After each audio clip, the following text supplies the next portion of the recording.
This video supports my online sushi course, and if you'd like to learn more, please check out the link below.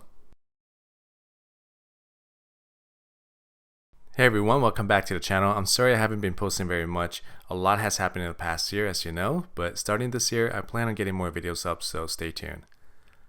Last summer while fishing down in Florida, I had an opportunity to visit a new fish farm on the East Coast in Fort Pierce called Aquaco. The company was founded by Joe Cardenas, who was a banker now turned fish farmer. And he specializes in growing native Florida pompanos in RAS, which stands for Recirculating Aquaculture Systems. So instead of growing fish out in the open ocean or in an outdoor lake, these are indoor tank systems in a much more controlled environment. And I was really fortunate to get a private tour with his staff and got up close to see the whole operation. This was such a fun and unique experience because Aquaco is currently the only pompano farm in North America that's raising this fish in RAS systems on a commercial scale. And to see how everything operates was really cool. It kind of gives you a glimpse of what the future holds as far as creating a more sustainable seafood source. And during the tour, I got to see all the different grow out tanks, which are just series of tanks with different size fish at each grow out phase. So you have some fish that weigh only a couple ounces to over a pound. And by the way, these are not fingerlings that are caught from the wild, because that wouldn't be very sustainable. Instead, they're hatched from eggs produced from a broodstock. And one of the reasons why Joe picked Florida pompano is because this is such a high demand fish with inconsistent supply. If you're a fisherman on the Florida coast, you know this is a seasonal fishery, so it's not typically something that is specifically targeted by commercial fishermen all year round. So Aquaco is capitalizing on this high demand and low supply market, and so far their proof of concept has been very successful. When I visited the site last year, they were producing about 10,000 pounds of fish a month, and they have a goal of producing 1 million pounds a year within the next couple of years as they expand operation. So after the visit, I invited a few home for dinner. In the video, you'll see that these fish were dipped in ice slurry first to calm them down, and then later bled out before packing ice for the trip home. If you've seen a few of my other videos, you'll know that this is how I dispatch fish. Not only is it a humane method, but also yields the best quality meat, especially if it's going to be used for sushi. So I hope there are a few professional sushi chefs out there watching this. If you want to try something different other than just a standard tuna, salmon, yellowtail, you know what's on all the menus in sushi restaurants, I think this is a great option to offer to your customers. Personally, this is one of my favorite fish to target when I lived in Florida. And even though this is a foreign fish, it still has the same flavor and texture profile as the wild fish. So it's just an all-around great fish to try, and prepared raw or cooked. So the rest of the video will be a quick demo on how to break down this fish for sushi. If you guys have tried pompano before, please share your thoughts in the comments below and let us know what you think. And feel free to share any recipes too.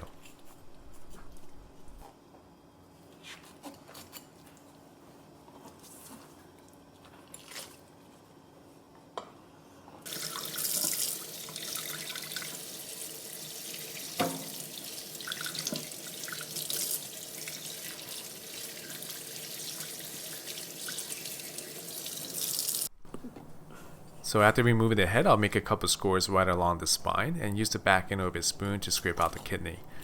This is helpful if you plan on keeping the whole fish in the fridge for an extended period, and for sushi purposes, it also helps get a cleaner fillet.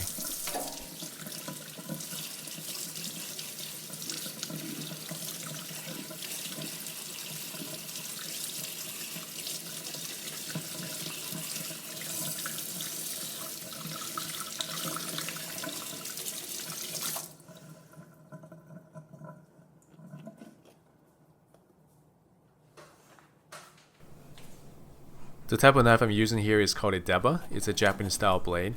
You can use pretty much any knife you want to fillet pompano. So if you're used to a Western fillet knife or a chef knife, both will get the job done.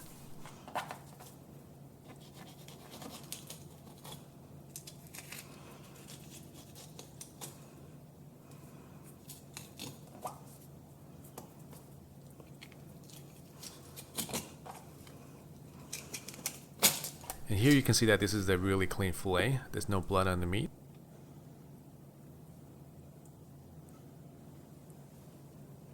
And here I'm going to remove the rib cage, trying not to take off too much meat. And also I'll cut out the pin bones that run down the center.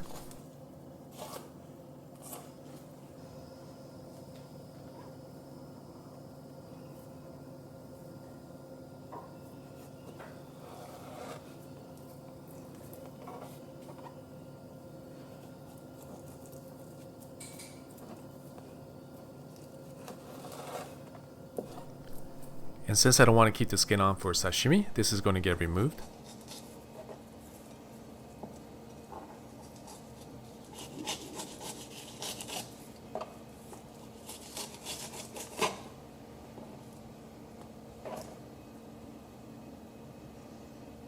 So the red meat does have a slight off taste, and I normally take this off, but it's up to the chef.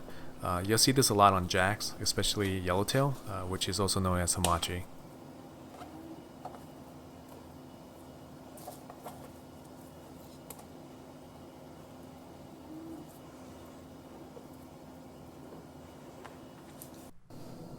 So now I switch over to a slicer to cut for nigiri or sashimi. I usually rotate between using a yanaki or a tsujihiki. The one I'm using in the video is made by Tojiro, and if you want to learn more about this knife, I'll put a link down below.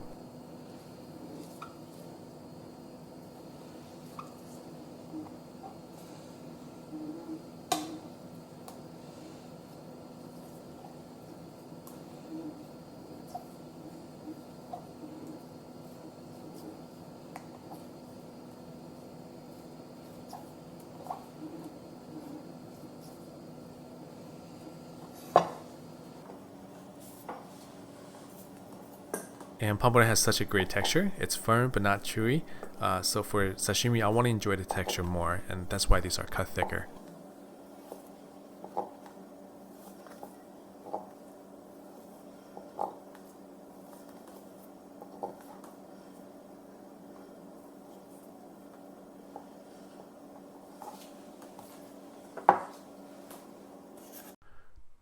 Alright, thanks for watching. If you'd like to learn more about how to make sushi, please check out my online course. And if you have any questions, feel free to reach out to me on Facebook or comment below. And if you're interested in learning more about Aquaco, please check out their website and follow them on Facebook to learn more about the mission. And I'll have both links down below too.